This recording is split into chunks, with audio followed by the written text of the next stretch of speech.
I'm going to prepare myself.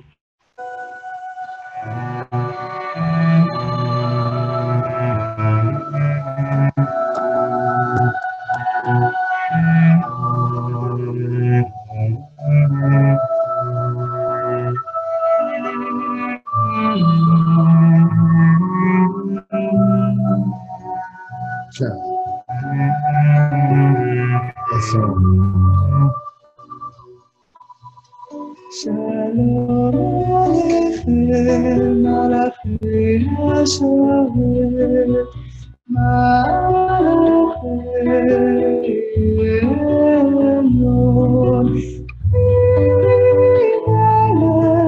Malachei Malachim, HaKadosh Baruch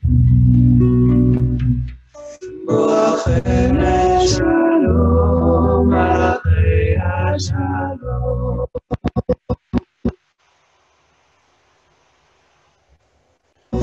Malachei Elyon, Mimelech Malachei Malachim, HaKadosh Baruch Bafuni Shalom, Malachei Hashalom.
That's beautiful. I know. I love. It's funny. I made that video. I did the video. I put the Hebrew words on the screen so that you could sing along with it. I called it "Praise the Yoki." I actually borrowed the concept from karaoke, and I love that song. I haven't listened to it in years, a couple of years, and I forgot what it does. It's like the perfect song to get you in the mood for, get you ready for some stuff. All right. Now, giving sway to another intro. I bet you know what it is. Once it comes. Favorite. Oh, my least favorite. Let me tell you that right now. That's because I'm such a perfectionist. Oh, man, you better find a way. Oh, I can't play it. God dang it. It would have been cooler if it was right on time. But let me do it anyway. Where's there it is. Okay. Let's see. Facebook. Oh man, Facebook should be open somewhere. We'll do it here. I don't want to do it there. I want to do it here. Okay. But I like it. I like it like this. I'm sorry. If you don't, I'm sorry, but I love it like this.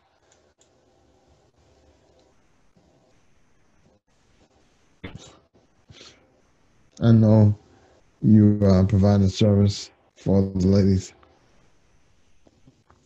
And I kind of figured that, me doing this early like this was going to offset everything to where everybody may have expected it to be a 2 since it was 2 last week and it didn't get any announcements that it would be earlier. So I kind of expected this. Yeah, well, hey, stay flexible is all I say. That's why I didn't say anything yesterday to you, because I knew that it was too late to say anything to where a difference could be made with the scheduling on the ladies' parts. Oh man, I tell you what, I'm gonna bypass that because, oh boy, say that for next time. With all this Bitcoin mining, my computer resources are kind of running slow, and it's okay. I would talk about the Bitcoin mining, but it's the Shabbat, so Shabbat Shalom, everyone. And before we get into the Torah reading, well, it's not even really the Torah reading, but the Tanakh reading, we're gonna bless reading. And today, what I'm going to do is I'm not going to speak the prayer like I normally would do. I'm going to do it a little bit more ritualistic and more, what you call it? Follow protocol. Because what the blessing of the Torah should be called, it's called Aliyah. Okay? If you go into a synagogue, the blessing of the Torah will be called Aliyah, even though what we did was a different blessing than the Orthodox Aliyah. And yeah, it's Aliyah just like the singer. And it means the ascend, or so it's like if one is ascending to the podium or pulpit, whatever they call it in the Jewish church. I can't remember that Jewish church, but Jewish synagogue. And there will be a cantor no, not really. There could be a cantor for the Aliyah, but what happened is you become a cantor and you ascend to the podium and you have the Torah scroll and you have it rolled up together and you pronounce the blessing over it. And what you do, you'll be reading off of it with a pointer. It's like a metal stylus, almost with a hand at the end of it pointing. And that's what you read the Torah with. because you're not allowed to touch the Torah or the words, the letters on the scroll, because it preserves the scroll a lot longer, and because they don't want any smudges. So anyway. Berachot HaTorah, the blessings before the Torah reading. Barechu et Adonai HaMevorach. You listen as the congregation responds, Baruch Adonai HaMevorach Leolam Va'ed. You repeat, Baruch Adonai HaMevorach Leolam Va'ed. Baruch Ata Adonai Eloheinu Melech HaOlam Asher Bachar Banu Mikol Ha'amim V'natan Lanu Et Torato Baruch Ata Adonai Noten HaTorah. The congregation responds, Amen. All right. The blessing after okay. God. the Torah This reading. thing does not respond as fast as I wanted to.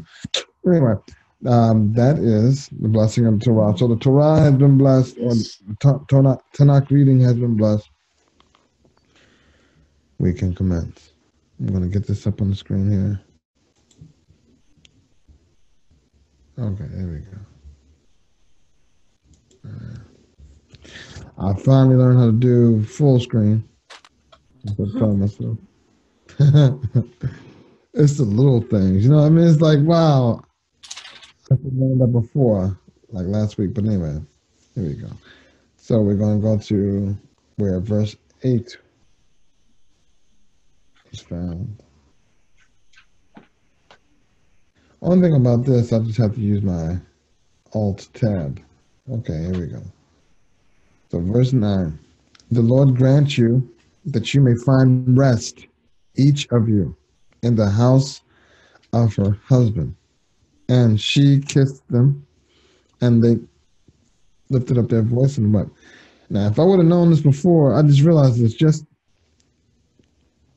about 3 hours ago. Maybe 2 hours ago. I realized this, that when she says, may you find rest, each of you in the house of your husband, that was a dictionary entry. When I say a dictionary entry, I don't know if you remember when I was going over Genesis chapter 1, and I said Genesis chapter 1 is actually a dictionary because it defines words for you, and these words are meant to be applied throughout the rest of the book.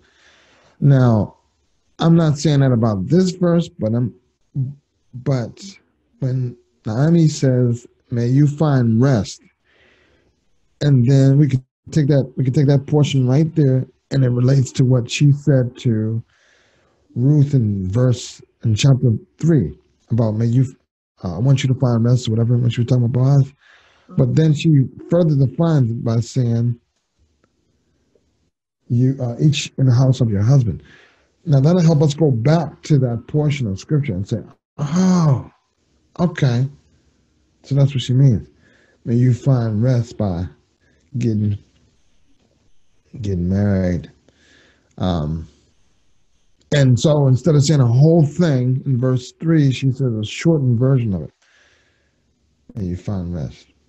And of course, because Ruth heard her say this before, Ruth is supposed to get the full understanding of that meaning by her just saying a portion of it. Mm-hmm. And I get that because that's kind of how idioms work. Right on. All right, so anyway, kissing.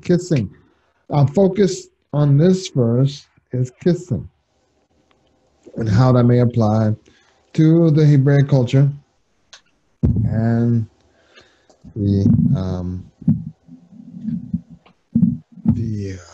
society of the Hebrews. Kissing references in the Torah are often accompanied with weeping. Genesis 45:15 says, and he kissed all his brothers and wept over them. Afterwards, his brothers talked to him.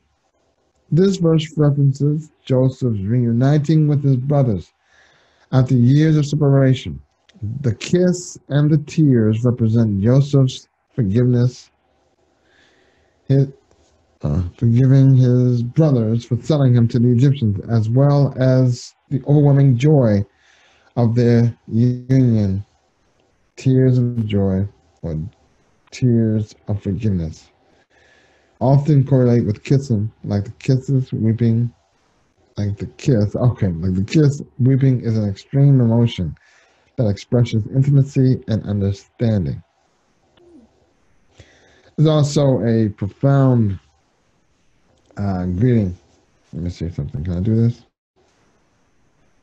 No, I won't let me do that. Oh no, hold on. Shoot. Okay, no, I won't let me do that. All right, let's go. Now, the first verse over there on the left. Mm-hmm. Did you find that for me? I'm ready. You ready? Okay. Wait, one second. I'm doing so many things at one time. I'm trying to remember what the heck okay. Psalms 2:12. Okay. I'm trying to get ready myself. And all right, go ahead. And he left the oxen and ran after Elijah and said, let me, I pray thee, kiss my father and my mother, and then I will follow thee. And he said unto him, go back again, for what have I done to thee? Oh, okay. All right, so that's just a scriptural example of the usage or the evidence of kissing and how it's used in scripture. If you can understand that one is, I guess, when you kiss your mother and father, you're actually departing from them and saying goodbye to them. That's one way to deduce how it's used in scripture. There's other ways that is used, and those other ways are found in other scriptures. Like one is Psalms 2:12. Give sincere homage, otherwise we will be angry, and you will die because of your behavior. When his anger quickly ignites, he will, oh wow, he will bless all who take shelter in him. Wait a minute, this ain't this is a net Bible. So, and where the scripture I got Psalms 2:12 from is like the King James that had kissing. No, this doesn't have kissing in it. This doesn't have kissing in either. Okay. Cool. All right. Where was I? Okay, where was I? Here. See this is what I need editing. Proverbs 24:26. You got that one? I'll get. Yeah. So I'm Wait, you want Solomon. 24 and 26? Whichever one that is, I can't see it right now. I got it. Just give me 2 seconds. A1. Okay. A1. Solomon is A1. We have Psalms 2:12. Psalms 2:12. I did that one. Okay. That was one. That was the one that was a mistake because kissing was not found in it. Okay. So now we got Proverbs 24:26. Yeah. 24:26. Every man shall kiss his lips that giveth a right answer. Yeah. Unfortunately, I don't. I that doesn't sit well with me, and because of what the translators have done with it. But then again, it could be. It's understood that the Hebrew, the Israelites don't kiss lips, especially of the same gender don't kiss lips.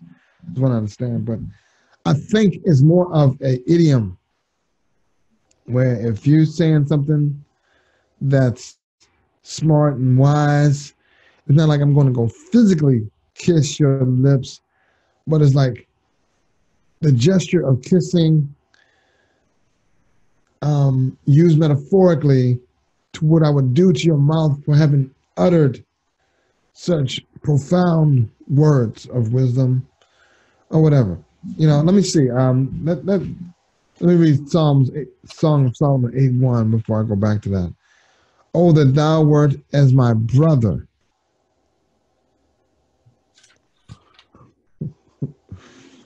I'm having a problem with this already. Oh, that thou wert as my brother that sucked the breast of my mother. I'm sorry. Suck the breast of my mother. When I should find thee without, I would kiss thee.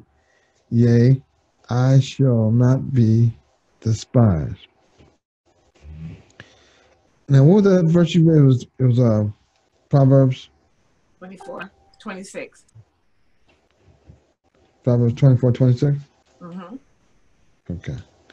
I gotta justify this thing. I didn't do it the other day, but I'm gonna do it now because I can't have nobody. And people with these American understandings will go back and say, "Oh, that's gay. That's gay." And then we'll read a passage about two men laying in the same bed. One will be taken and one will be left.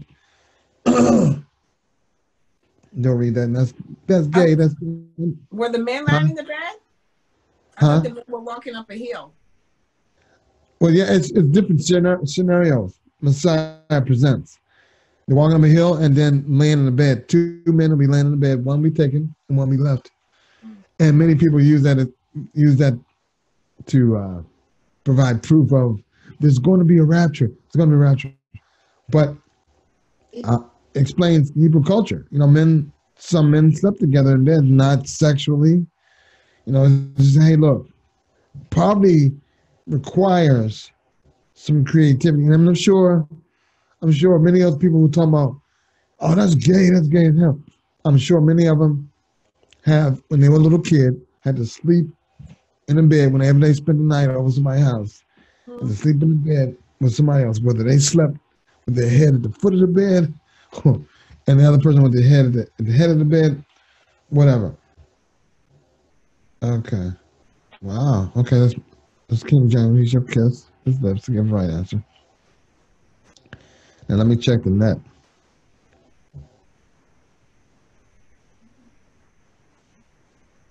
Okay.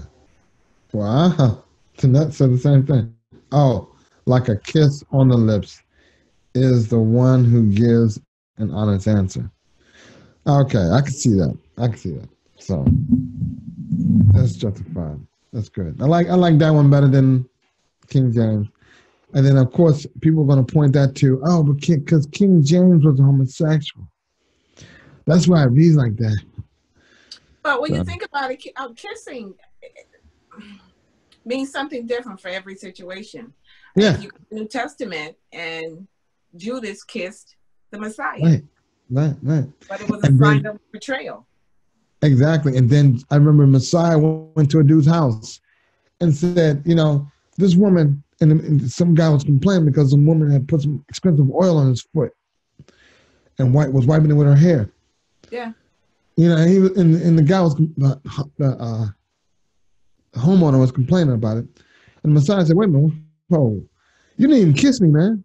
I think I got no kiss from you when I came in the house. So the problem is that we have such an infantile attitude because we're Americans. We're like one of the youngest nations on the planet. And I think a lot of brothers have gotten so, it made it so much of a focus to be so pseudo-macho and try to be so a manly representative, I guess, that they've done damage to the reputation of it. And anything that seems to be showing a man emotion or sharing or being intimate with a man To them, they think that's a gay expression. I grew up believing that. I grew up knowing and hearing that gay activity is sodomy. Okay? Anything else? Free game. Free game. As long as I'm not sodomizing a man and laying with the man as with the woman, because I grew up with all these terms. I grew up with kissing and all that kind of stuff, and men showing more expression and love towards each other. We've gotten to the point where we've grown callous towards our fellow man and apathetic and like, no, I'm not showing you no emotions, because emotions have been equated with weakness, and we don't realize that's who we should be weak around is our brother. So these Hebrews, let me correct that. These wannabe Hebrews, they come up with this little fake greeting where they grab each other by the forearm and then do all like that and all that kind of pseudo manly machismo bullcrap, right? Instead of just, hey, brother, even kiss him. I know, I'm going to tell you something. I remember talking to my children about kissing one time. And I remember I kissed them. I got three boys. Had 3 boys at the time with me. I have 6 boys, but I had 3 at the time. And I kissed them all good night. And you could just see the joy overcome them. I could feel something happen I could feel the air around them, that something happened to them. And it was just like the greatest form of acceptance I could give them. I couldn't make them feel accepted any other way other than by kissing them. Exactly. And so I kissed them. I said, exactly. You know why I'm laughing, right? Why? I'll tell you later. Go ahead. Okay. What a wonderful emotion. What a wonderful emotion. Because you know my kids, right? There's other reasons, but go ahead. Hosea. See, okay, it'd be awesome if while I'm on. Okay, what I do is I'm gonna read the thing, and while I'm reading the thing, it gives you. I don't know. Is there a way? Yeah, it'll probably have to be several different tabs open at one time. With, I don't know what you use to look up scripture. You probably have a better, you have a more efficient way of looking it up than I do, maybe. But for me, it's Blue Letter Bible. Now, I understand from right now, I can open up another tab of Blue Letter Bible just by doing like that. And then I can go to each instance of Blue Letter Bible in this browser and put a verse to stay ahead of what's coming in the study, right? So let me, for example, I can have a instance of Blue Letter Bible up that opens up 1 Kings 19:20, and then another one open up Psalms 2:12, and open up other one, etc. Right? So that will help us stay ahead of the game, because it's going to eat up some time if we fumble and bumble. Oh man, see, I just forgot just that quick. I just saw it. Okay, so let's see. So Hosea 13:2. I'm ready. You ready? Oh, excuse me, I'm talking for nothing. All right, go right ahead. And now they sin more and more, and have made them molten images of their silver and idols, according to their own understanding. All of it the work of the craftsmen. They say of them, let the men that sacrifice kiss the calves. Okay. Yeah, I don't know about you, okay? But it's starting to come to shape. I'm starting to understand exactly what it is the kissing means. And at the core of it, however situational it may be, it seems to be expressing acceptance on some level. And whether it's acceptance before we say goodbye, before we part, or acceptance as into my home. From all the places where I've seen so far, I mean, this is not an exhaustive list of scriptures where the word kissing can be found. We can find it in many more places than that, but I'm sure we did a study on kissing and with deductive reasoning looked at all the places we found it in the scripture, we would gain an understanding of, okay, this is basically how they used it. Oh, yeah, so, and they said to her, we will return with you to your people. With you to your people. What the heck? Why not do all this? I gotta put on those. Okay. All right. So, oh boy, all those scriptures are important. Now that I look at them, I remember them, and basically,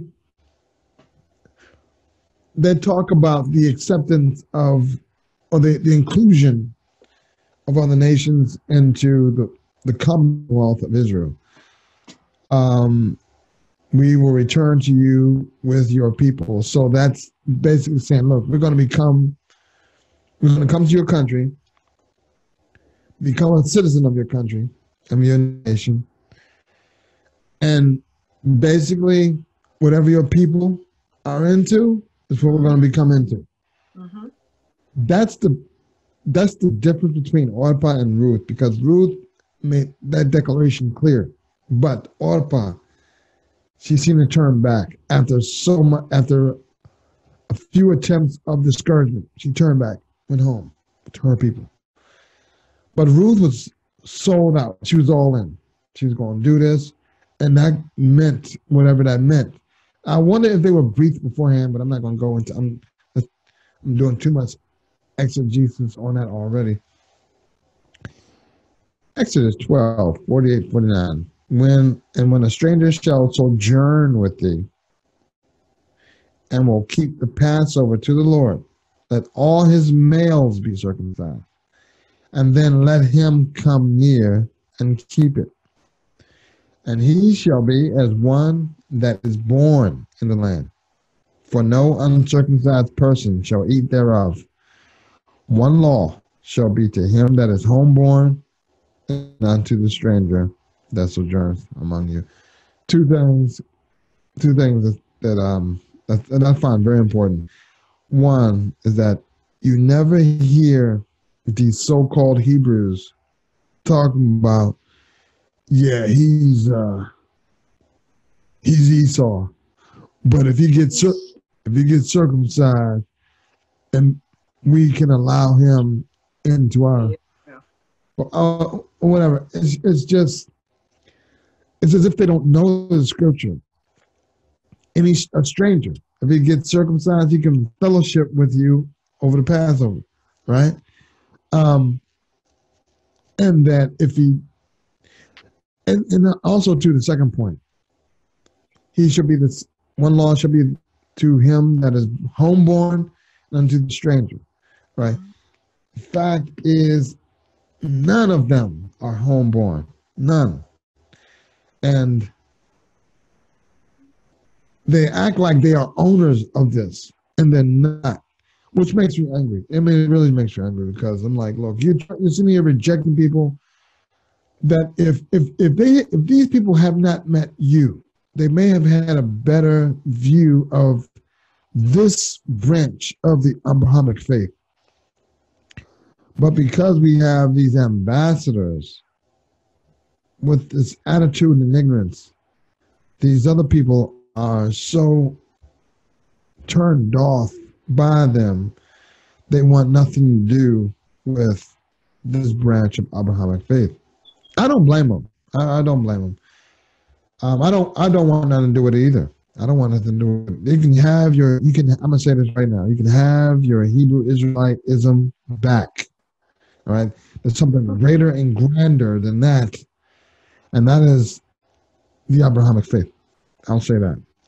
Now, there's other stuff trying to say things that these other Negroes will agree with that's just as ignorant as these other Negroes agree with. I can't be a part of that anymore. I can't do that. I've never been, really. I've never been. That's which is why I'm like an arguer to people, because no, I don't agree with you. What you're saying is ignorant, and it's void of the rest of the Bible that speaks against that. And the problem is that most people, they cherry pick scriptures, okay? Because it's easy. It's easy. Most people, when they approach the Bible, and I think it's important for me to say this now, because I think when people, I know for a fact this is what people do, but I think that what they think is that they can just take one scripture about Shabbat and go away and have all that the Bible has to say about the Shabbat, but not realize that the Bible talks about the Sabbath in at least 12 places.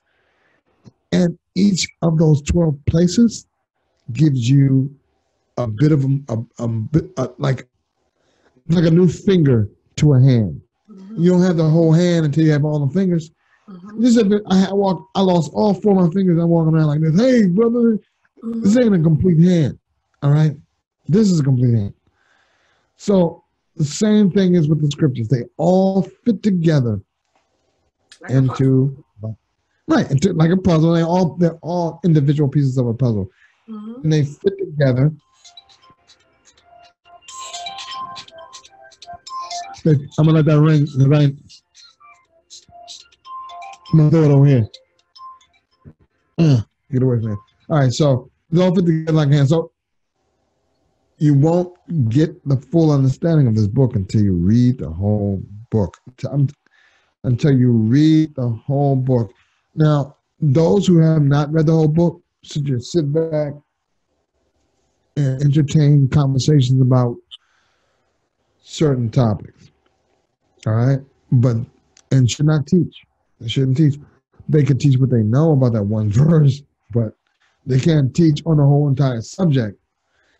And that's where humility should come in, because a lot of people just read a couple of verses and they think they can go and because they got the equipment, because they got a podium or a whiteboard in the house, they think, well, yeah, I should be teaching. I kind of know what I'm talking about.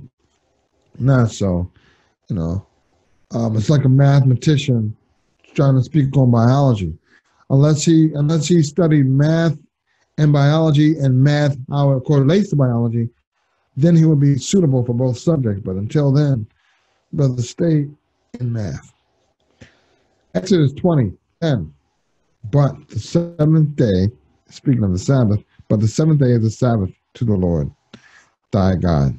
In it thou shalt not do any work, nor thy son, nor thy daughter, thy manservant, or thy maidservant, thy cattle, nor the stranger that is within thy gates. So this is what Ruth is preparing herself for, or this is what both Orpah and Ruth were in for. But I don't believe that one was really ready to do all that was necessary. So we find that they can participate in Passover if they are circumcised. Okay, and so far we found out that what did I just say? Oh, they are to rest on the Shabbat as well, mandatory. So it's not like you cannot come in my land. You can't come in my land, and everybody else is relaxing on Saturday. Then you come by, you still working. You out here trying to sell stuff. I'm like, brother, see, that's the problem that Nehemiah ran into in the book of Nehemiah, that there were some people coming to sell and participate in commerce within the gates of Israel. He said, no, keep the gates closed. He had a whole list of things he wanted done on the Shabbat because people were just used to living in Babylon, I guess, where they didn't practice Shabbat, And so it's been I forgot how long they were in Babylon. I want to say, I know 7 years. I know it's longer than 7 years. Let me just say that. And when they came back to Israel, they had to relearn things over again because they were definitely breaking the Shabbat. Like it wasn't no thing. And that's a discussion against people saying, oh, in captivity, we could keep the law. I don't see what Israel kept the law in captivity, except Daniel, when he said, no, wait a minute. I mean, okay, let me say this. Those laws, those personal laws, I saw them keep them. But those corporate and temple-based laws, ain't no way they could keep. Ain't no way they could still sacrifice unless they went out in the wild and caught a gazelle or caught a deer. Only way they could sacrifice, because when you catch an animal in the wild, are you then allowed to spill his blood on the earth and then find a rock? Oh no, I'm sorry, wrong order. Find a rock, slaughter it, and then spill his blood on the earth.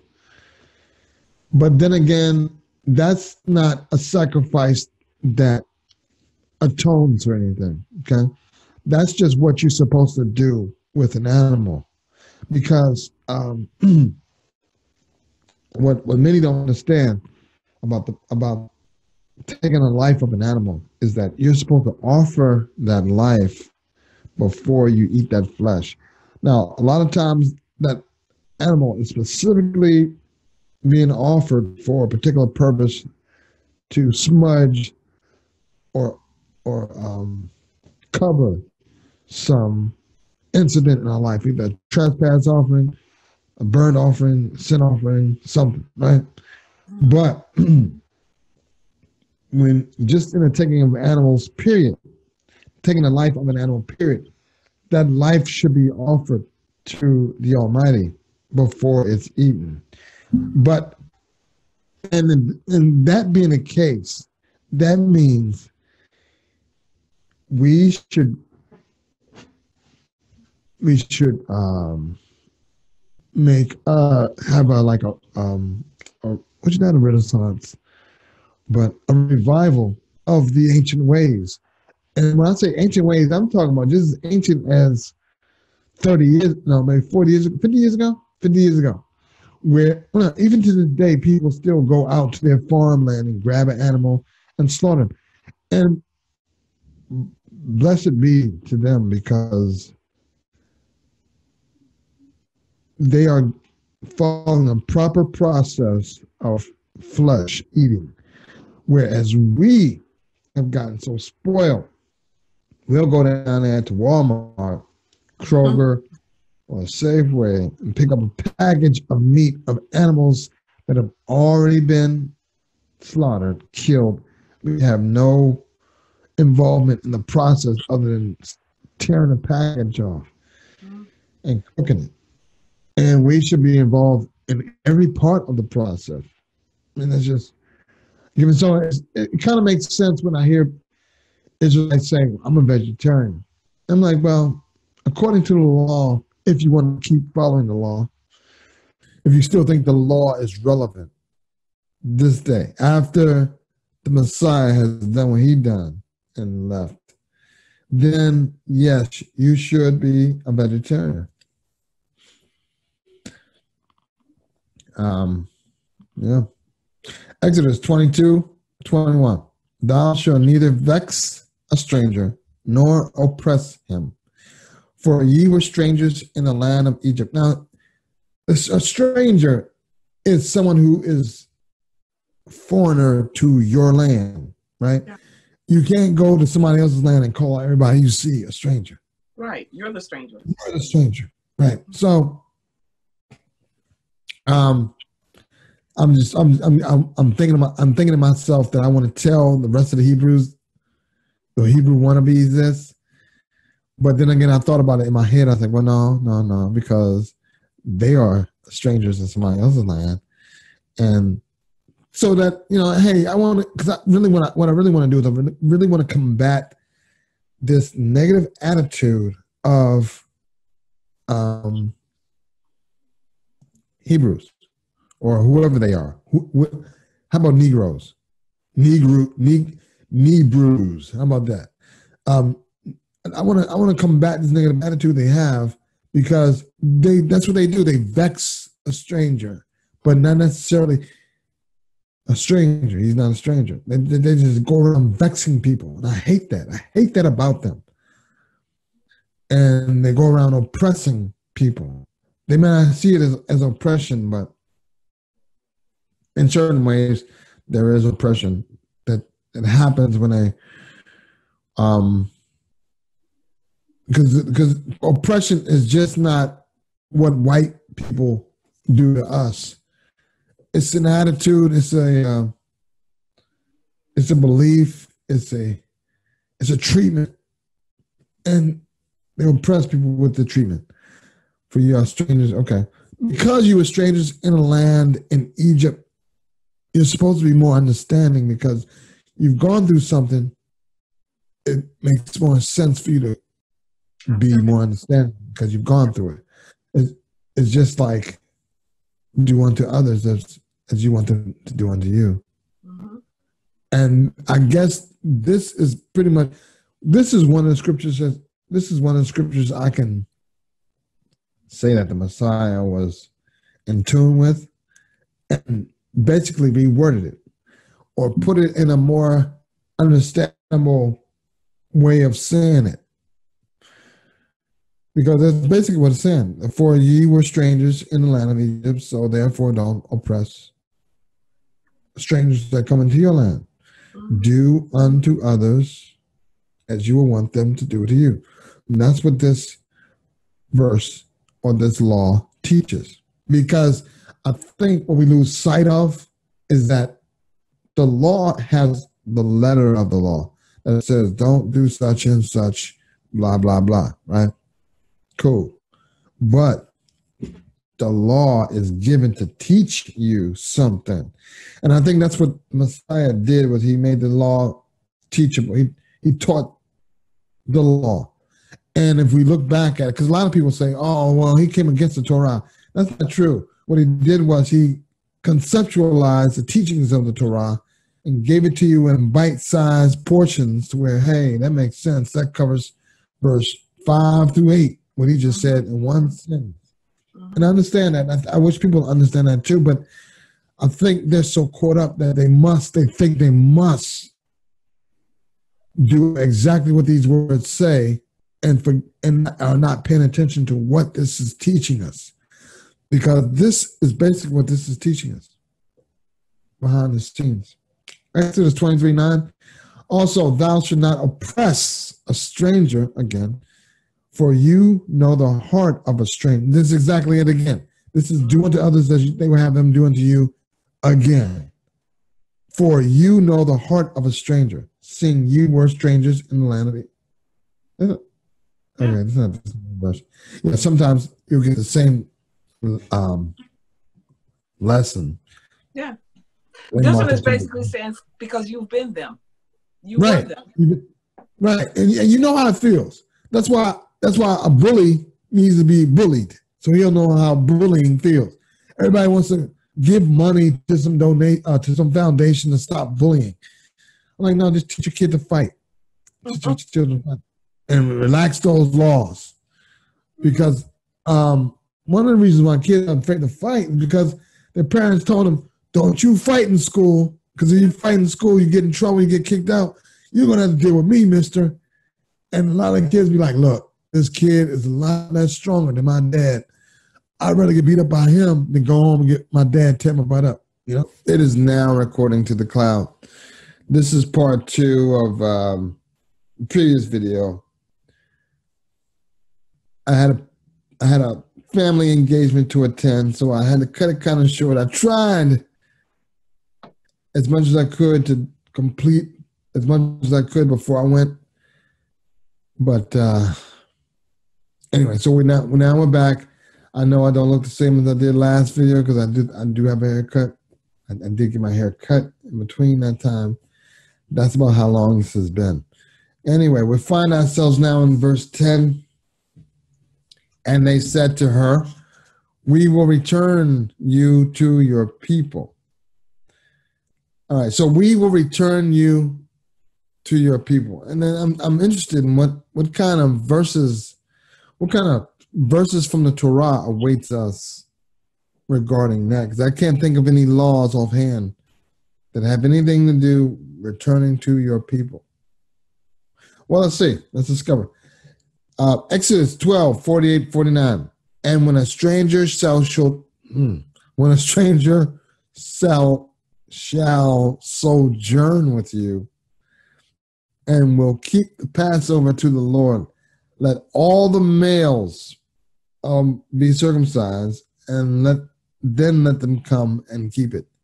And he shall be as one that is born in the land, for no uncircumcised person shall eat thereof. One law shall be to him that is homeborn, and unto the stranger that sojourn among them.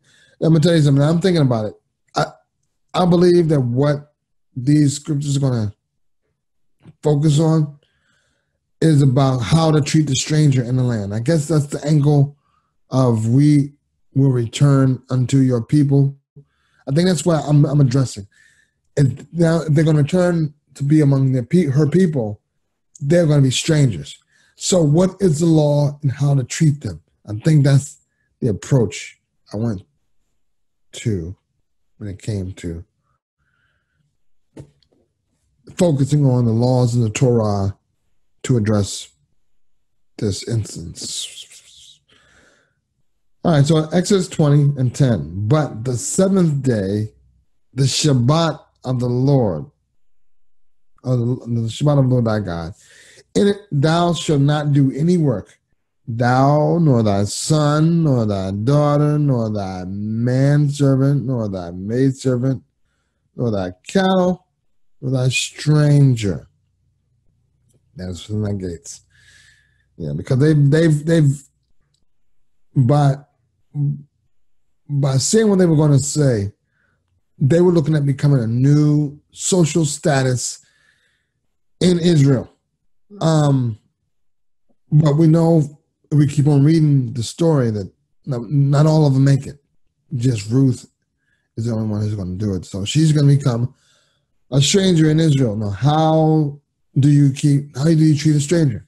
How is a stranger treated? What is the stranger's rights?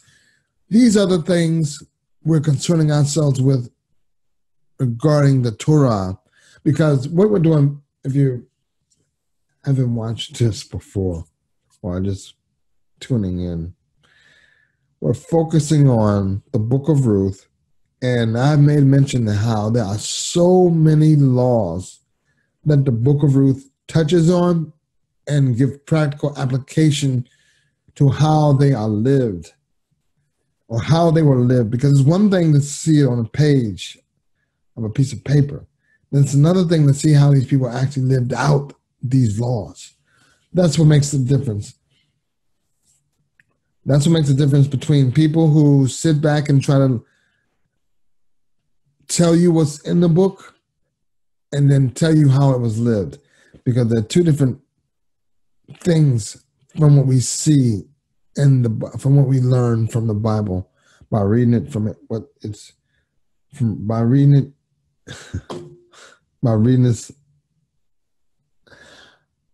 in the Bible, and then again reading it in the Bible, but reading how somebody's doing it. Those two things seem to have a difference. I'm just going to say that. So, okay. Exodus 22:21. Thou shalt neither vex a stranger, nor oppress him, for ye were strangers in the land of Egypt.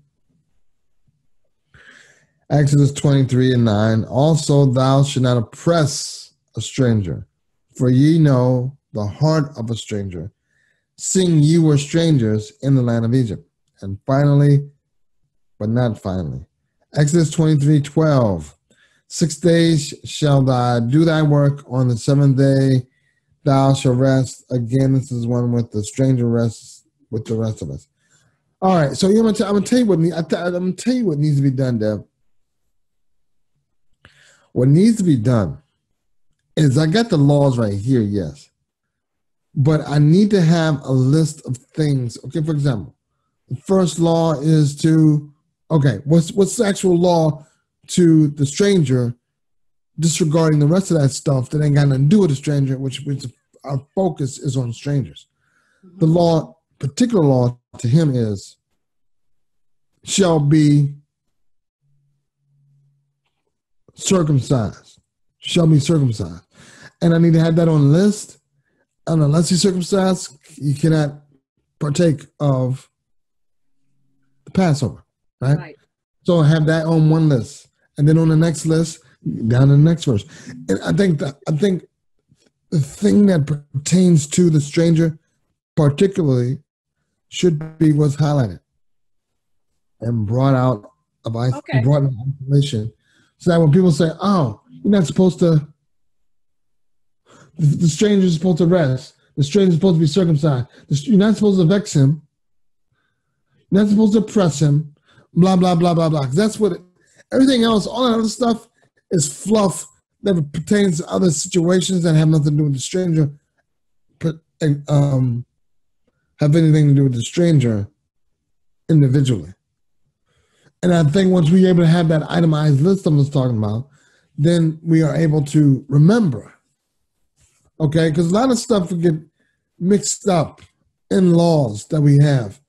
And once we're able to do that, extract it, even though it may be in a paragraph of information, extract that one bit of information and put it to the side. All the information's like that, and then read them. I think it'll make it so much easier to remember. That's what I had to do when I was reading the Bible. I had to do it mentally, but I'm talking about doing it physically now to make it easier to remember. Okay, very good. I'll do that. And so we got to the end of the portion where the scriptures that touch on those matters are being addressed. Now we're going to go into the Torah and find out the correlating laws. So you have 29. I have Leviticus 16. I don't know why. I have Leviticus 16. I lost my place in the Bible. Well, go ahead, whenever you're ready. Exodus 29:33. And they are to eat those things by which atonement was made to consecrate and to set them apart, but no one else may eat them, for they are holy. Oh, I wish I was listening. Do you see how that correlates to the stranger? Okay, so tell me about it, because I wasn't even, I'm sorry, I wasn't even. You want me to read it again? Real quick? No. Just tell me about it. If you can. If you need to read it again, feel free. Well, okay, this is how I take, okay, yeah, right quick. Okay, they are to eat those things which your atonement, which was made to consecrate and to set them apart. But no one else may eat them, for they are holy. I got it. Okay. Right. So basically, they're excluded from certain dishes. Certain dishes, not necessarily certain dishes. Let's just say, well, they are certain dishes, but at the same time, they're not to partake in the consuming of the sacrifice, because that was a Hebraic chore. A sacrifice is altered, right? And those, how can I say? It wasn't like, okay, here's the sacrifice, Israel. All Israelites come gather around and eat some of the sacrifice. Now, if it was my sacrifice, I would have second dibs on it, because I know the priest would get a portion to himself, and then I'll get some, And I guess it was my job to share it with whoever, right? But if the guy was a stranger, he was not allowed to. I guess that's what it's about. I didn't read the verse, and this is another thing too. A lot of this information I don't understand until I put my eyes on it. I'm learning that. I'm learning that as well, you know, because I heard what you said, but sometimes when I'm reading a verse, I read above and below, and that helps give me a more rounder view of what the heck is being said. All right, I'm going to just go ahead and go to Leviticus 16:29. It will serve as a lasting statute for you in the 7th month of the 10th of the month. You shall afflict yourselves, and you must not do any work, whether a native or a foreigner who is residing among you. All right, so a stranger is to abide by Torah just like everybody else is, which I find it kind of unfair that he's supposed to go through that extreme of his life change, but yet he can't handle portion of the sacrifice. There's something I got to read about that scripture again, because I mean, that doesn't make sense to me. You got to do everything we got to do, but you can't eat none of the stuff. You can't eat everything we eat. Yes, you had you had to mutilate yourself. You had to cut off some meat from off your body, but you can't handle the meat. I'm thinking maybe that law. No, that's not. Where did you read that at? You read that in Exodus? Mm-hmm. Okay, because I know in Leviticus, if that law was in Leviticus, I would say, oh, okay, that's for the Levites. I understand where that's coming from. But that law, what you said right there, I don't know. I guess it takes some investigation into it, you know? Yeah. So Leviticus 17:12, if you got that, that'd be cool. Therefore, I have said to the Israelites, no person among you is to eat blood, and no resident foreigner who lives among you is to eat blood. All right, so strangers now. We could be building a lovely list right now. Okay. Strangers not supposed to be eating blood. Strangers not supposed to be partaking of the sacrifices. Strangers, you are not, because there's laws in aggregates. Okay, certain aggregates. Not aggregates, but certain categories where this is how you treat a stranger. This is what a stranger is allowed to do in your territory when it comes to food, dating, living, etc. And I think, as I think about this, because here's what my goal is. I don't really think that the Torah is necessary to keep nowadays, because we have another Torah that's more, should I say, focal than that ancient one, that ancient Torah. But I do believe that the Torah is a good schoolmaster for training and teaching. I do believe that. I don't believe that necessarily I have to do everything I'm supposed to. I'm have to do everything in the Torah now, or else I'm going to go to hell or whatever, because there are some things you just cannot do in the law of Moses, especially when we have such a better version of the law of Moses today, which would be considered to be the new covenant. Yeah. Right? We have a new covenant. Now, in the new covenant, do we know if pork eating is forbidden? Many of us don't even know what we're supposed to do in the new covenant. We don't know the laws of the new covenant. We can breeze through the New Testament writings, and we can see what's not to be done, what they say no to, what they wag their finger at, and what they allowed. But that doesn't mean that that's what God ordained in the New Testament to be done. Because those guys were still in the Old Testament, dealing with Old Testament issues, and we never really got a real reading of any of the New Testament writings. the New Testament writings are not New Testament writings. They're still Old Testament writings about discussing some New Testament issues, but they never really had a New Testament issue because this is what many people don't know. The New Testament wasn't established until the Last Supper. Was it made, right? Mm-hmm. Just like Abraham made a covenant with God, but his offspring was given the law. Right. Right. So Abraham himself didn't know anything about Torah, didn't have to live Torah. He didn't. And the way he lived wasn't Torah. Even though Torah tried to get you back to some of his ways, he didn't have to live a lot of the Torah because those infractions were not an issue for him. He didn't have an issue with adultery.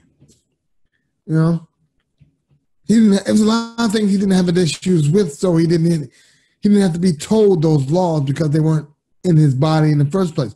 But when you deal with people coming from out of Egypt and having to live in Egypt all those years and decades they had to, these guys had to be recalibrated. So they were subjected to other styles of living. Exactly. And so, with the New Testament, let me say at the time the Last Supper, 2 testaments were in existence. One was coming in, one was going out. Mm-hmm. When the Old Testament finally went out, it's 70 AD. Now, what we needed some of those guys to survive 70 AD that didn't write after 70 AD. What are you doing now, brother? What are you doing now that the temple has been destroyed? How are you guys keeping, what laws are you focusing on now that the temple has been destroyed? Now, it's easy to say, well, they knew the temple was being destroyed because the Messiah predicted it. They may have had their doubts about whether he was really a prophet or not. Because a prophet, according to the Torah, a prophet can be right 9 times about everything, but that 10th time he's wrong, mm-hmm. he's not a prophet. So it could have been where they were waiting. Well, he's been right about all this other stuff, but is this the thing he's going to be wrong about? It could have been one of those situations. So anyway, why I brought that up to say this. The reason why what I'm doing with the Torah is not just to tell you what these laws are, and wag my finger at you to keep these laws, get these fringes, put on that head rag, whatever people make out the law to be. It's so that, listen, this is how you treat a stranger. And why? Because God wants you to treat a stranger this way. Why? Because you were a stranger at one point in time. So realize this is the level of respect that you give a stranger. This is the level of consideration and hospitality you give a stranger. And these are the boundaries of a stranger. Mm-hmm. Because that's what's in this law too, are the boundaries of a stranger. How far you let these mofos go, right? You don't let them just come into your house and take over your house and just do whatever they want to, but you got to put them in their place as well. So I think once we see this, because you have scriptures here in Leviticus, you have scriptures in Exodus. I mean, you just look right here. These are all laws relating to a stranger. Mm-hmm. And so far by reading all of these laws, we've learned different things. They're not all saying the same exact thing. And so I think it's important to extract from what each of these are saying about a stranger, compile them all together, and to get a well-rounded view of how these people are supposed to be treated. And then you can walk away confident, knowing how, because I'm going to tell you something. Some people will read Exodus 29:33, but won't read the rest of this stuff. So their information about how to treat a stranger will be incomplete. But I think once you put them all together, then your knowledge will be more well-rounded. And you have a better idea of how to treat a stranger. Oh, I hope I'm making sense. Do you think that apply to today? Let me tell you something.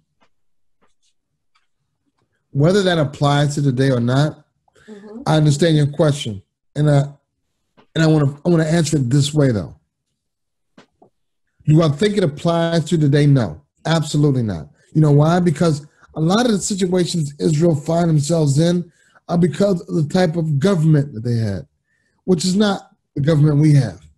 Type of economy that they have, which is not the type of economy that we have because we're capitalists here in this country. Because of the type of conditions of the land and because how they treated their country and because of how their culture. I'll just put it this way. Their culture is so much different than ours that some of the stuff they did would be illegal in this culture. So I don't think that you can live like that now, but I think you can live a similitude of that now. I have the conscious of how to treat someone who is not from your country, who's coming into your country, living in a place where they're outnumbered, and they're not, maybe not completely, they're I don't know how to say this. They're not completely aware of how you live there and in a vulnerable situation. Because I look at it, ultimately what you're doing is you're taking someone who is not from where you are, unfamiliar to your territory, possibly, and vulnerable. That's why I look at this. I'm looking at someone who is vulnerable. Ultimately, when you cut down through the layers of it, that's what you're looking at. And you're looking at how to make their vulnerability less vulnerable and how to make them feel more welcomed and how to make them feel less vulnerable. And I believe we still have that today. We may not have issues of, that's my ox, and he ran over your foot. I owe you money. We don't have that kind of stuff, no. But we have, brother, welcome. We have that. And as righteous, abiding people, I believe there's examples we can glean from the Torah and apply to the day. Some things are still applicable.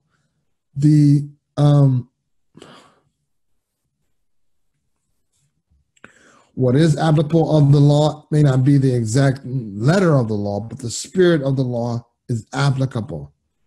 And I think that's what the law is designed to teach, the multi-dimensions of awareness of these situations. Yeah. Agreed. And that was a long time to say that very basic thing. So you just read 17:12. I got 17:15. If anyone, whether a native or a foreigner, eats an animal found dead or one torn by a wild animal, he must then wash his garments and bathe in water and be unclean until evening. Then he will be clean. But if he does, I'm going to go read 16 as well. But if he doesn't clean them, wash them, and does not bathe himself, he will answer for his. Oh, he will answer for his error. Okay. All right. So. All right. See now this is why I love doing this. This is my favorite kind of Bible study, because this Bible study, we ain't talking about nobody who we don't know. Only way we know them is in the Bible, but we talk about stuff that's applicable to us, and we learn what we can do, what changes can be made in our lives. All right, let me say this about this verse that we just read. It actually fits very nicely with another verse that completes the whole dimension of that verse. let me touch on it. Let me go back to it. If anyone, whether native or foreigner, eats an animal found dead, all right. So this law doesn't even pertain to Israelites. I mean, if you was an Israelite and you did that, another punishment will come to you for doing that. But if a foreigner does it, because why? There's another law that says you are not to eat anything dead, anything that died of itself, anything that's already dead. You can't do that. Mm-hmm. But you can take that meat and you can sell it to a stranger or to a foreigner and get income from that. That's allowed. Okay, we know about that law. And if I would have looked up this beforehand, I would have had that law ready. Wait a minute. We did it last week. Earlier. In this video. Yes. Because this Bible's good for showing you cross references, right? And so I was going to look up the cross references, but I'm trying to save time. So this law says you can do that, but if that stranger is living in Israel and he eats that meat, now we know how to address that situation. Mm-hmm. All right, so we got a guy. He's visiting his best friend in Israel, mm-hmm. right? And this mofo is somebody that's not one of us. So he goes to a store to go get a burger. Mm-hmm. But this store is a store that's specifically designed for strangers that come into Israel. And on their menu, most of their meat is roadkill. All right? Most of their meat is roadkill and all that kind of stuff. And we make money off of these strangers because that's what they eat. They're going to eat that in their land. So it's okay for him to come here and eat some of their favorite homemade dishes, some of their dishes to remind them of home because they eat roadkill in Suzeria. Let's say the name of that country is Suzeria. And so they can get a homemade, home-killed meal here. And, or let me say roadkill. And so that stranger just ate that, right? And he's visiting his best friend, but his best friend has to go to temple tomorrow. All right, brother, I gotta go to temple tomorrow. So you just had this hamburger here today. Go home, wash yourself. What's the regulation? Okay. Must bathe. Okay, wait. Found dead or torn by a wild animal. He must then wash his garments and bathe in water and be unclean until evening. All right, so let's do this, Deb. Let's spend some time on this right here because I want people to understand something. For him to go wash his garments, those garments are for the next time he wear them, not for him to. Okay, let me put it this way. After I eat this meal, I'm not going to go and wash my garments right away. I'm not going to go bathe right away. Right. There's still some more uncleanness to the day to be done. I guess it's the prerogative of anybody who goes to the situation. Mm-hmm. But I could go home and clean my clothes and say, okay, I just had that sandwich. Now let me go home immediately and wash my clothes. And then take a bath, all in the middle of the day, right? I could do that, or I could take these clothes and put them in a dirty clothes basket and wash them. Let me make sure I'm not in error. Let me make sure I'm not saying this in error. But if he does not wash them and does not bathe himself, he will. Guilt. Right. See, now I think what happens is a lot of us don't understand that time could be built into what's being said here. Okay. Mm-hmm. If he doesn't wash them, some people think that if he doesn't wash them that day, that instant, he will be sinning. You know, that's a sin. But it says if he doesn't wash them, bathe them, he will have to answer for his error. Okay, so Yeah, but because it says after he does all of this, and he is still unclean until evening, it has to be that evening of that day, wouldn't you say? Yeah, let me see something. That evening? Okay, being clean until evening. Right. Now, it makes me wonder, how many pairs of clothes, how many sets of clothes does Israel have? It makes it sound like they got only one outfit ever. I think it was. All of these Yeah. passages, it makes it sound like when it tells you something about your clothing and wash your clothes and all that kind of stuff, it makes it sound like you only have one pair. But, well, look at us. We have multiple pairs of clothes. Some people got so many clothes, they can clothe a whole entire state with their clothes, right? So I can see how that could be detrimental if you only had one outfit. But if you got multiple outfits, well, I'm sure we did, then they could be going in the dirty clothes basket. Take these nasty ass clothes off and go wash yourself. Yeah. I am clean now that I wash myself, and those clothes stay there.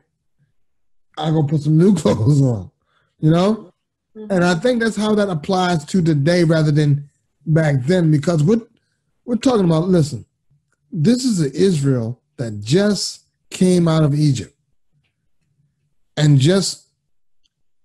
they were slaves in Egypt. I don't know if they packed clothes to go. I have no idea. So this may be addressing their situation right then and there, because sometimes these laws do address their situations right then and there. Yeah. And in that land they're in. And the distinction has to be made. And that's where a lot of people get lost now, because they don't take into consideration none of that stuff. Like the law about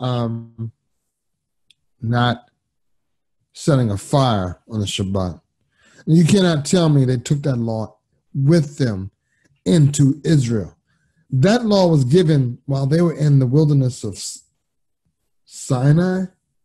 I can't remember the name of the wilderness, but while they were in the wilderness. Okay, so some of those things need to be broken down too. This law was given in the wilderness. This law was given in Deuteronomy.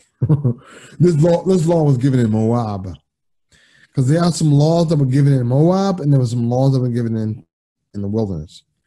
And you will find, if you do a comparison, some of the laws that were given in the wilderness did not make it to Moab. All right, and so we had to find a place. Some people just want to read all over the Bible, don't care where they read, and say, "Oh, this is what we're not supposed to be doing." Right. Like, listen, brother, that's time dated. Yeah. All right. So I think I've said enough. I agree. I can do that stuff. I can talk all day. That was interesting, though. Yeah. Yeah. All right. So I just wanted to focus on how that law regarding the dead meat, even though for us we can't even eat it, but when it comes to a stranger, let him eat that stuff, because if he eats it, let him eat it. Don't stop him. He's not called to the level of holiness that is expected of us. Why is this level of holiness expected of us? And a lot of Israel don't realize this. And let me see. A lot of people who call themselves Israel don't realize this. And that's the only way I mean a lot of Israel. I don't want anybody to ever think that when I say Israel, I actually believe that you're from Israel, that you have genetics that trace back to Israel, because I do not believe that at all. Now, just like somebody was calling themselves a Ku Klux Klan member, I will say that Ku Klux Klan member and be speaking of him as the way he addresses himself. So when I say that, I'm speaking to you as the way you address yourself. I do not believe you're from Israel at all. I don't believe you have any genetical trace to Israel at all. And it's not about whether I believe it or not. I'm going to call you what you call yourself, okay? I'm going to show you that level of respect. So I want some of Israel to understand that what was I talking about then? Strangers, and allow them to eat what they want to eat. Yeah, I think I was going to go somewhere completely different. Oh, so, that's where you off. that's where I left off. All right, so yeah, hopefully it will come back to memory. But there's certain ways to look at the law as to how it relates to what was going on at the time. Mm-hmm. And whether it was going to be a law that was going to be taken with them and to Israel. Because what God was doing was he was training them while they were in the wilderness. The wilderness was a training period to see whether you're going to live the way I want you to live in my land. It's trying to come back. The memories is trying to come back. Mm-hmm. He was doing that to see if you're going to live the way I wanted you to live in my land. Yeah. Because in his land, you had to live a particular way, or else the land itself was going to kick you out of it, spew you out of it. Because of the wild beast, whatever it was in, whatever. Mm-hmm. But and it was a test because it was only an 11-day trip. Right. Yeah. Exactly. Yeah. But see, in that time, they were supposed to have learned that stuff. But I guess that was a test for him too, to find out what are these people made of. What are they like now? What kind of qualities can I expect from them? Because I really don't know what to expect from these people, Now I'm about to have them come lease out my land. I mean, and just like you want to know about the tenant you get to lease your apartment, or a house or condo, whatever. Same thing God is doing to get to know these people a little bit better. So another 40 years. Or let me just say 40 years. And through this 40-year period, you guys are supposed to have this thing mastered. Because he saw right now, hey man, if you're going to go into this land without the kind of faith it needs to handle this situation, because you're going in there with some giants. You're going in there with some hard battle-tested people. And all I require from you is just have faith in me. But the fact that you're going in there as a coward with this negative attitude tells me that we need some more time in this incubation period. Yeah, it still hasn't come to me, Deb. It still hasn't come to me. So we're gonna move right along here. It was good too. Huh? I bet it was good too. I think it was. I can remember. I think it was. I know it's gonna come back because that's how my brain works. It keeps cycling until I get what I want from it. But you know what? Just to go back to the stranger thing too, and talking about today and how we're so offensive about people who do this and who do those. We don't even know who the strangers are.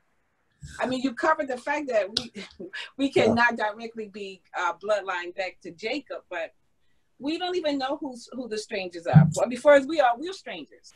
We're the foreigners. Exactly. So, and that's what I'm thinking. As you say that, I'm thinking that we are in a strangerless land because it's impossible to be a stranger here. You look at the Native Americans, they're the only ones who can probably say this land is theirs. It was, but now this land has become something altogether different because it's a melting pot.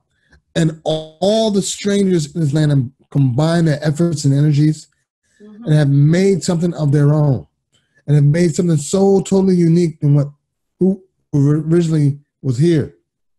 And it's, I'm going to tell you something. We want to say that this is the Native Americans' land, but truthfully, I guess there's scientific evidence to prove that they came by way of the Bering Strait. And this is not really their land either. They were just the first ones, I guess, to inhabit it, which should automatically make it somebody's land. But the thing that really makes a land yours or not is whether you had your ass kicked and you had to get out. somebody was able to whoop your behind and took it from you. If they did that, it's yours. That's how a lot of these lands became what they are. For example, you have Israel who goes to Canaan, takes Canaan's land, and now becomes Israel. That ain't the first time that happened. It happened with Esau as well. Esau took Mount Seir from people, right? And so did another nation. I think the not the Ammonites, but it was God. Okay, let me put it this way. There's a scripture in here. I'm sorry, I don't remember. I don't remember what it says, but I don't remember where it is coordinates.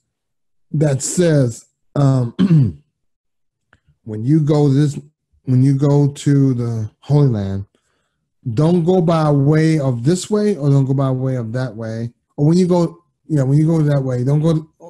Maybe it's not the Holy Land. Maybe it's just a particular location. When you go there, don't go this way, don't go that way, because that over there belongs to Esau. And I don't want you to touch it because I don't want you to go there because whatever. I might be getting it wrong. But I'm gonna put it this way. It's the Most High telling him don't do this, don't do that, because he's already given that land to Esau. And I know he does mention Esau. He gave it to the Edomites. Don't take Seir because that's the Edomites' land. And don't take blah, blah, blah because that's blah, blah, blah's land, right?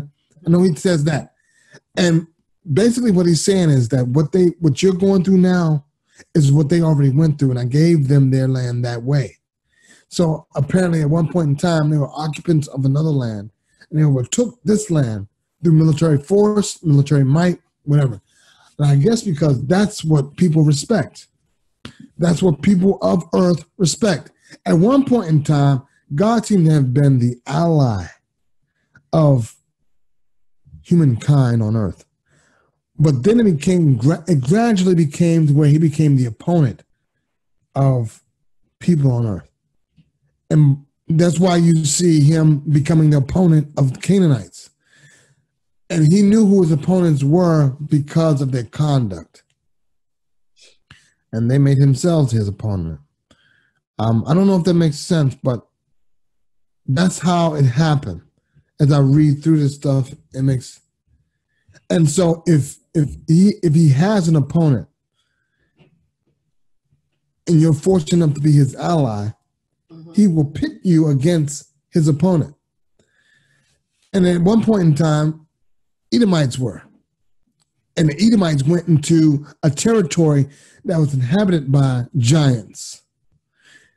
God's focus around this period of time seemed to be solely on exterminating these giants. Because when Israel went to Canaan, they encountered like 2 races or maybe 3 races of giants. And they were on the list to be exterminated. So this nation, Edom, went in their land and exterminated some giants.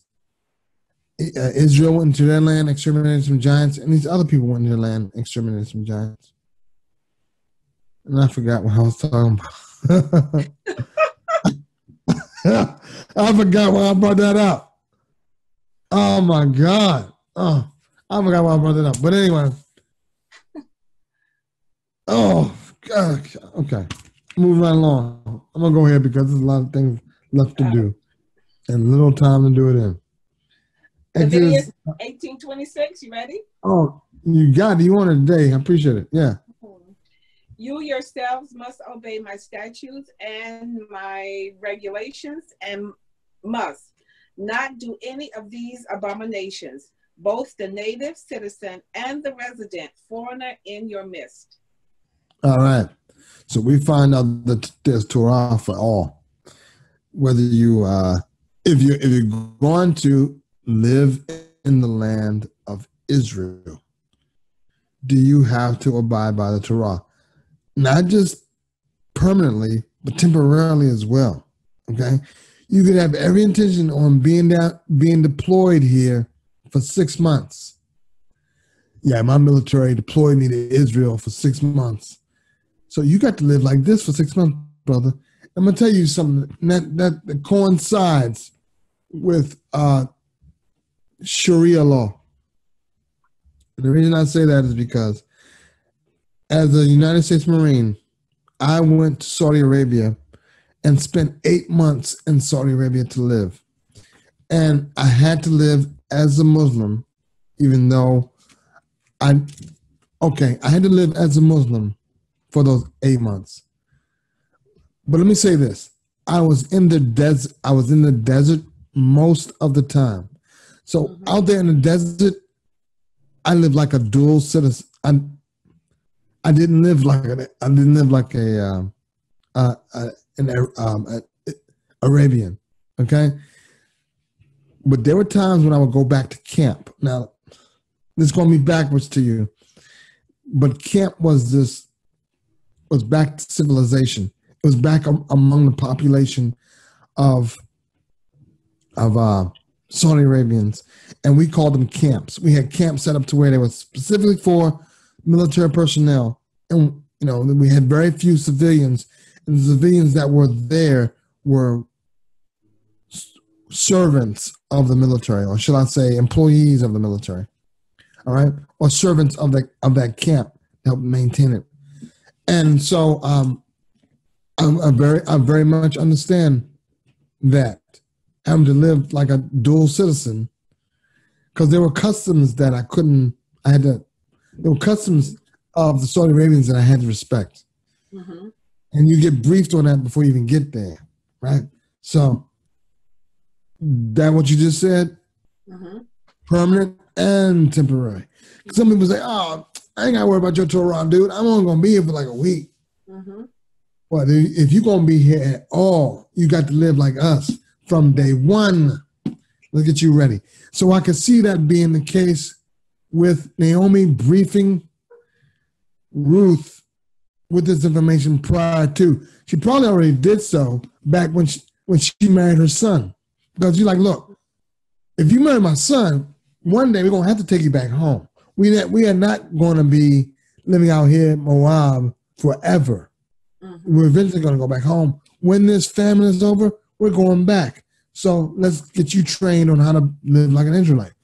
Because, right, Naomi was already aware that, hey, this was going to have to go down. So she was getting ready for that. So Leviticus 19:10, I had that ready.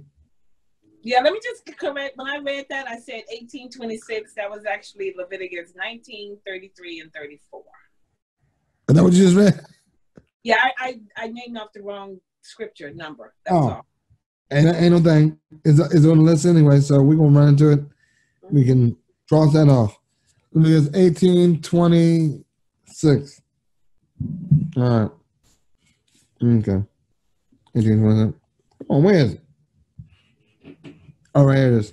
But you yourselves must keep my statutes and my judicial decisions, and you must not do any of these detestable things, whether a native or a foreigner. What was that? That what you just read? You're doing actually 22:10. Oh, this is actually 18. This is Leviticus 18:20.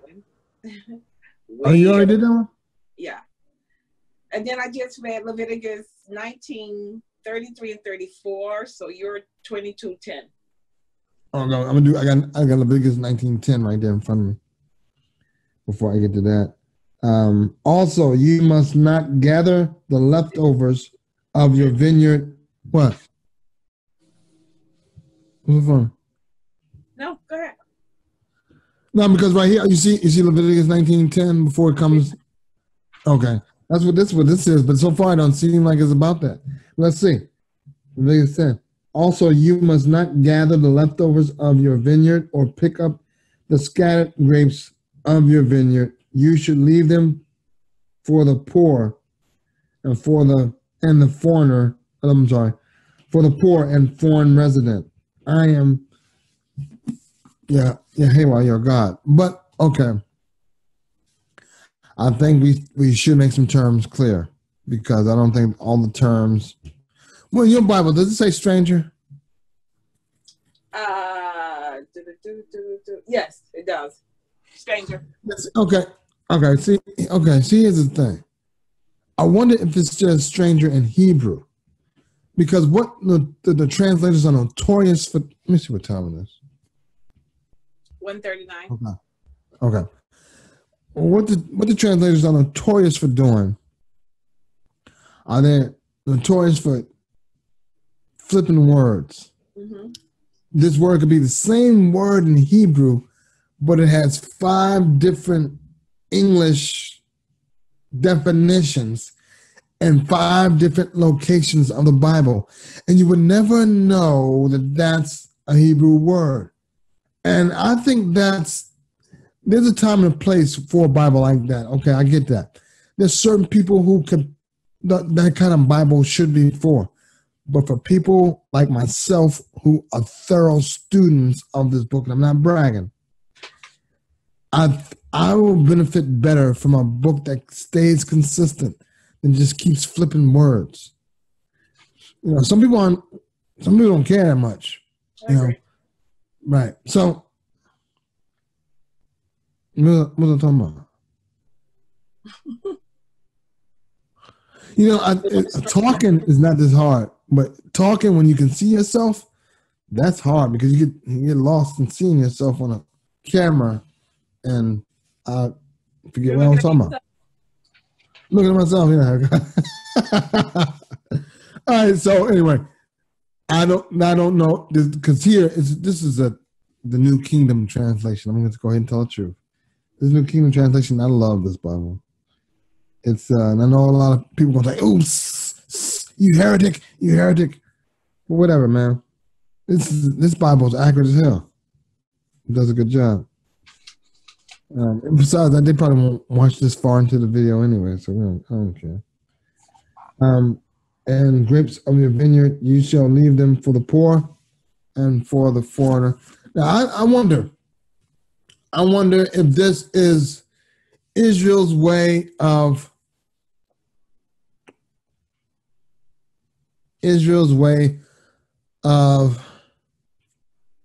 not necessarily foreign exchange, but foreign advertising. Go ahead, I'm listening. I wonder if this is Israel's way of advertising. You know, like how those commercials bombard America. Come back to Jamaica.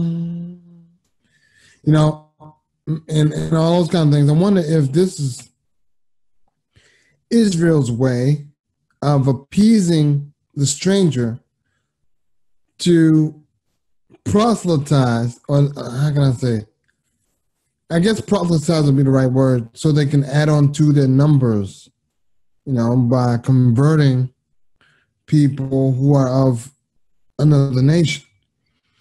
Just like we get commercials here all the time, you know, we're having a Norwegian cruise, blah, blah, blah.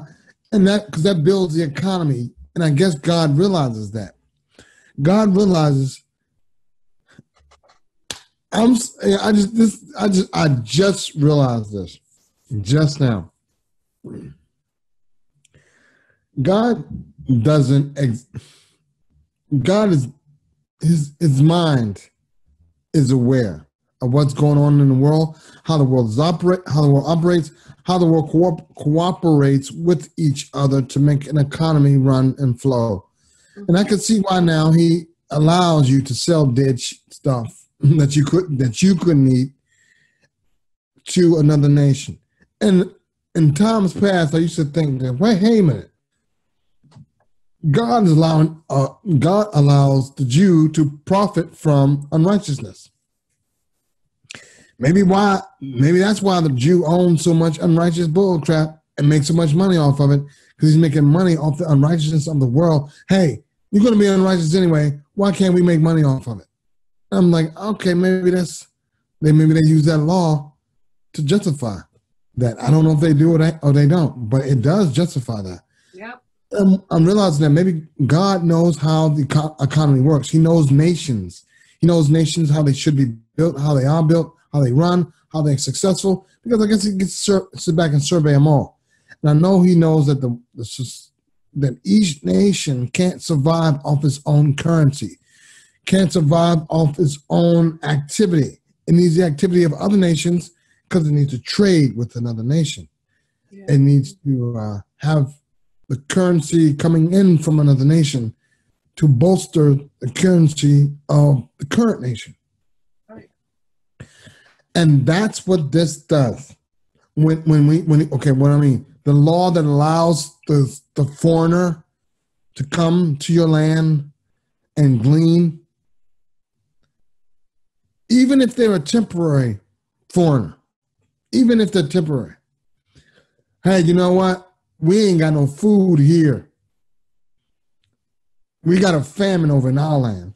But we know that there's a law in Israel where we can go over there and eat some of their crumbs. Mm-hmm. Let's go do that. And hopefully by doing that, I think the Most High is expecting to get some members, like a church, get some new members or something like that. I guess that's what he's expecting. Or this is just benevolence to humanity. Yeah. Do this so this will be done to you when it's your turn. Or because it's been your turn, you had to go to Egypt several times because of a famine. Yeah. And go to Moab. Then because that was done to you, be the return of kindness that was given to you, return that kindness back to whom it was done. And so it would just be constant reciprocation. So that, I'm looking at three different ways. I guess I explained it in three different ways. But those are the different ways I look at it, because I think we have such a limited view of God. We don't really understand that he's aware of what goes on in the world, and it's okay with it. It's okay with this stuff. I mean, I've seen him be okay with nations killing their own before. Okay with it. He even mentions it and proud of them for doing it. And I'm like, what? This is not the God that they sell us here in America. That's unfortunate. I wish they would stay in the Bible and make the God that they share with us a bit more biblical. Yeah. So you said that Leviticus 19, 33, and 34 you read? Mm-hmm. All right, so Leviticus 22 and 10, I'm going to go tackle that mofo. Yeah. Which one do you have available? Because I don't want to take the one from you. I have both of them available. You want me to do both of them? Please do, because that'll give me some time. Okay, 22:10. Right. No outsider shall eat the holy offering. One who dwells with the priest or a hired servant shall not eat the holy thing. Is it what? Just 2:10? Yeah. Right. Okay. So that's the whole. Okay. So yeah, that was a standard in Israel anyway. Only a priest was allowed to eat certain sacrifices you gave. Mm-hmm. Just going out, just walk on out the door. Get the sacrifice. See you later, dude. Because that's gonna belong to us, right? But other sacrifices you came to give, hold on, don't go nowhere, because you get the, I forgot what they get. That's why I can't wait till we get to the sacrifices. I can't wait till we get to the sacrifices. They're coming. We'll break those down. Certain parts of the body would you get, and you will get to eat. And then other parts of the body will belong to the priests and the Levites.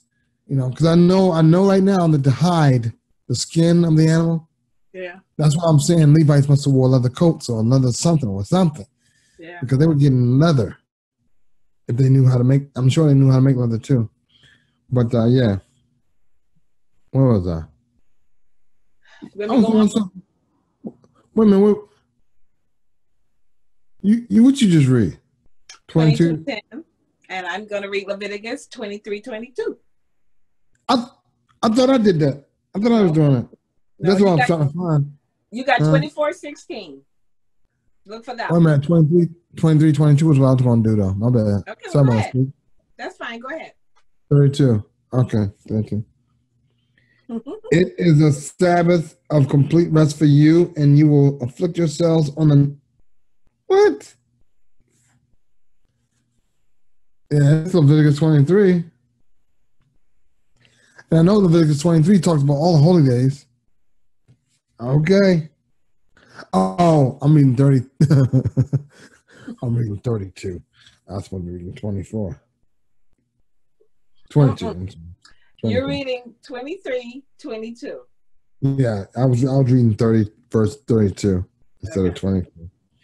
When you reap the harvest of your land, you must not reap the edge of your field completely. You should not pick up what is left from the harvest. You shall leave it for the poor and for the foreign resident. I am Yahweh your God. All right, so this is the crux of the story of Ruth. All right, this is the thing they all betted on. When they left the fields of Moab after the famine of Judah, of Bethlehem, after that famine had passed, you still have to wait some time until there's a production of grain and production of food after the famine. Because the famine, and that one was for 10 years or 7 years. I don't know how long it was. But that one was for some years. Or completely depleted the surplus. All right. And that in a case like that, you had to wait until production of food. And by the time they got there, the barley harvest, already in effect. So they had to rely on gleaning. And you can't pay me believe that Naomi did not prepare Ruth for what she was going to get herself into, coming here and how they're going to live and how they're going to survive. They had a long trip. They had a long trip by foot to go. So there had to be some discussion going on. So yeah, that's that particular activity is also available to the widow as well. So she gets double portion. I'm not going to say she's going to get a double portion because here's a portion because you're a widow. Here's a portion because you're a stranger. I'm going to say she has double access to it because she's a widow and a stranger. Okay. And Naomi could have too because she was a widow and she could have gone out there and done some gleaning, but I guess she must have been of the age to where she couldn't. Her body wouldn't maybe allow it. Or maybe Ruth used both of her portions to give one to Naomi. Yeah, okay. When I said that portion thing, I wasn't talking about. I wasn't talking about like like if we went to EBT and we get on free government cheese. And like, what are you? Like, what are you? I'm a widow. Okay, here's your block of government cheese. And no, wait. I'm also from another country. Oh, we're gonna give you another block of cheese. I'm not saying it was like that, but maybe it was. Maybe it was. One person walked away with 2 blocks of cheese because they can claim 2 statuses. I don't know. I don't have any evidence that maybe that's what it was. Because here we're dealing, in the Torah, we're just dealing with how the law is supposed to be put into effect. But how it was put into effect, sometimes it morphs a little bit from how it was told. Yeah. So I don't know how they did it. I guess this story is supposed to tell us that to begin with, because it may not have been Boaz's generosity that we thought we were looking at. It may have been him saying, hey, you're a widow and you're a stranger. Take that, take, I don't know. So, who knows? Because I know he gave 6 at one time when he agreed to be her kinsman. He sent her back with 6 measures of barley, right? Mm-hmm. I was thinking, well, hey, because at one point in time it was 6 of them. It was 3. I'm sitting there thinking, trying to be all ethereal about it, all what you call it? Supernatural, not supernatural, but whatever. I'm trying to be all deep with it. I'm trying to be all deep with it, right? Yeah. But it could have been just 3 measures per person. 3 measures for her, 3 measures for you. And those 3 measures could have meant something, could have been a measure that you give an individual. I don't know. I have no idea. And don't let me Christianize it. Because I can see him Christianize it. He gave her 3 for the Father, the Son. you know that's what a Christian would have done. So no, I don't believe that either. Maybe I don't know. So that's a part of Hebrew culture that we're not privy to. I'm okay with that. So okay, what was next? 24:16, Leviticus 24:16. And one who misuses the name of the Lord must surely be put to death. The whole congregation must surely stone him, whether he is a foreigner or a native citizen. When he misuses the name, he must be put to death. Right on. I'm down with that, because you're going to respect this nation. When you come into this nation, you have to not only respect the nation, but you got to respect the ruler of this nation, the God of this nation. And let one of us hear you say something out your mouth wrong. You're going to get dealt with, okay? And something as insignificant to you as the name of our God will cause all the hearers, the bystanders, to give respect to this, not only this nation, but to this God, or not only this God, but this nation. Because if you know that we're a nation that don't tolerate that nonsense, you ain't coming up in here with it. Just like you're probably going to face death if you go to Saudi Arabia and say some horrible things about Allah. All right, yeah. So it just is what it is, and it trips me out when people have problems with some of these laws. Okay, I'm going down to Leviticus 25:6. However, you may eat the food that grows in the land during its Sabbath. You, your male and female slaves, your hire worker, and your foreign settlers who are residing with you may eat it. This is Leviticus 25. Sabbath. Yeah. And the Sabbath of the land. Oh, so this law. If you keep reading a little bit above, this law is really talking about the 7-year Sabbath. Right. And it's telling you that. Let me just read it. That's the best way to do this. I just gotta always put my daggone chin in my chest so I can read above my glasses. Let me try and do it like this. It's like it's pathetic. All right. Speak unto the Israelites and tell them, when you eventually come into the land that I am giving you, then the land will observe a Sabbath to Yahweh. 6 years you should sow your field with seed, and 6 years you should prune your vineyard, and you will gather the land's produce.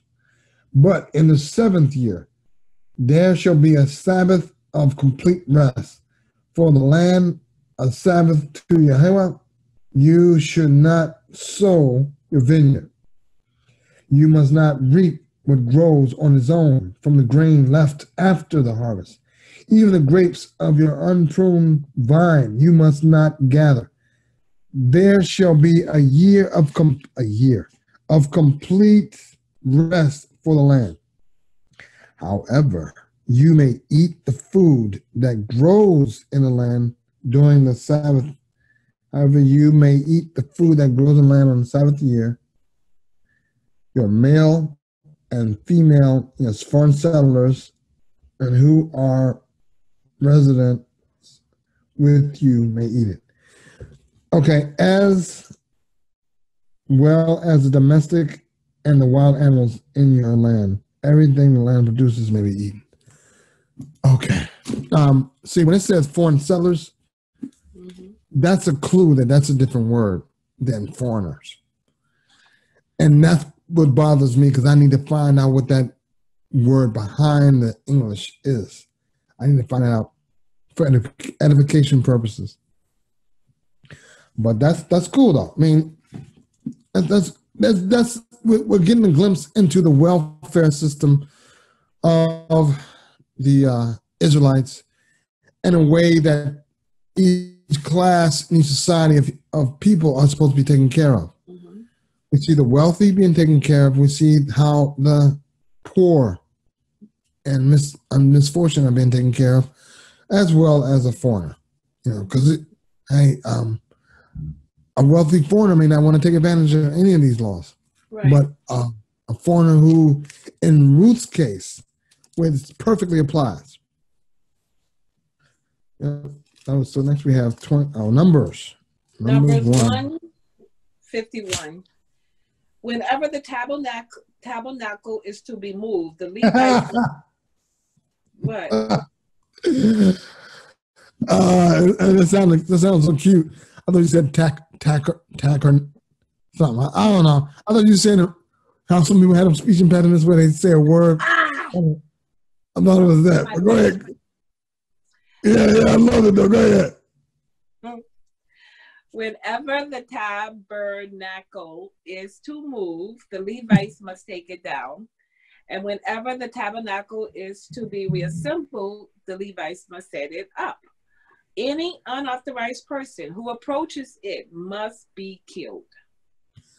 All right. So the laws about the tabernacle became the laws about the temple. And that's why I said when I was doing the exegesis on some of these chapters in Ruth, mm-hmm. some of these verses, I was saying that, well, when she gets to Israel, she won't be allowed entrance into the temple, unless, as the way she was. But because she made that conversion before she got here, mm-hmm. And I'm sure she had to go through some other rites as well, some other rituals to become an actual Hebrew, and that they would accept her as clean. Because that was the issue. That was the real issue. Whether are you clean to come on in here? Because that's the thing about the temple. You're not allowed in that mofo unless you're clean. And that's the problem with the foreigners, because they have a different standard of cleanliness, mm-hmm. and things they would do would make them unclean, and they didn't know they would make them unclean, mm-hmm. like the sexual practices and diet, especially. So if they were unclean, like we were talking about earlier, ate something that died of itself, mm-hmm. then you won't have to wait till evening. Come to the temple tomorrow, brother. Come to the temple tomorrow. And that's funny that it says, wait, you'll be unclean until evening. I'm like, well, at the evening, the temple's closed. I'm going to see you tomorrow anyway, so I might as well say it. It's like I can't do that now. But yeah, so yeah, that's interesting. That just became obvious to me. That's so funny. So that you read Numbers 151, right? Yeah. In a nutshell, it said what? Oh, that the Levites, they are the only ones to touch the tabernacle and reassemble it. And right. Would be killed. Right. So that's what I mean by there's a law that's given in the wilderness that's not given in the land, approaching the land. It would make sense because this is how even though the tabernacle. Let me take back everything I just said. Everything I just said is not true. This is a law that was given in the desert, and it was carried over into the actual land, but that tabernacle did not remain. They eventually went to the temple format. And when they went to the temple, this law no longer applied. No longer did that law apply. So people can say what they want. These laws are supposed to last forever. Sometimes we find ways to develop ourselves outside that law. Like, for example, some people say, I don't look, I don't know if in the wilderness, it could have been a law against building a fire. Okay? Because building a fire you probably had to take 2 sticks and twirl them together like freaking, yeah, I don't know. So it may have been a thing where you had to make a fire the day before, try to keep that thing alive all through the night, have somebody stay up all night or several hours of the night to watch the fire and feed it and all that kind of stuff, make sure it doesn't go out so we can have a fire tomorrow. Then take your stick and start, and everybody take a stick, go 12 different ways to their tribes, blah, blah, blah, with the stick. We don't know. It's not detailed in the scripture. That'll be kind of cool, but no, we don't know. So it could have been that, but by the time they got to, let's say, Moab, they had already run into a nation that had invented or had the technology to create a fire without rubbing 2 sticks together, which I believe they had anyway. I believe they knew how to make a fire without rubbing 2 sticks together. I'm just entertaining this idea. So maybe that's why that same law is not because that same law is not found in Deuteronomy at all. The exact same law about the burning of fire on the Sabbath, you don't see it nowhere else in the Bible except for right there. Right there. I'm gonna do 3:10. 3:10. Mm-hmm. All right, yeah.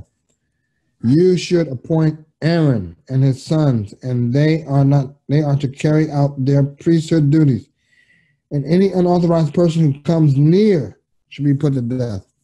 All right. So we're setting the boundaries for a foreigner. Hey man, look. That's priestly duties. Those are priestly duties. Don't come over here and try to just take over. And then next thing you know, what's going to happen is he'll be performing the duties that his priests would for his gods. Yeah. And so I know that was Israel's downfall. Eventually, that became Israel's downfall.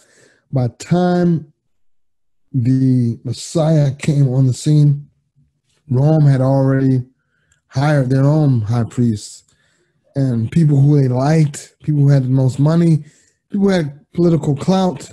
Josephus talks about this in his book. And so that makes me wonder, Zechariah, John the Baptist's father, when he was in the temple performing Levitical duties during the time that visitation of the messenger came to him, Mm-hmm.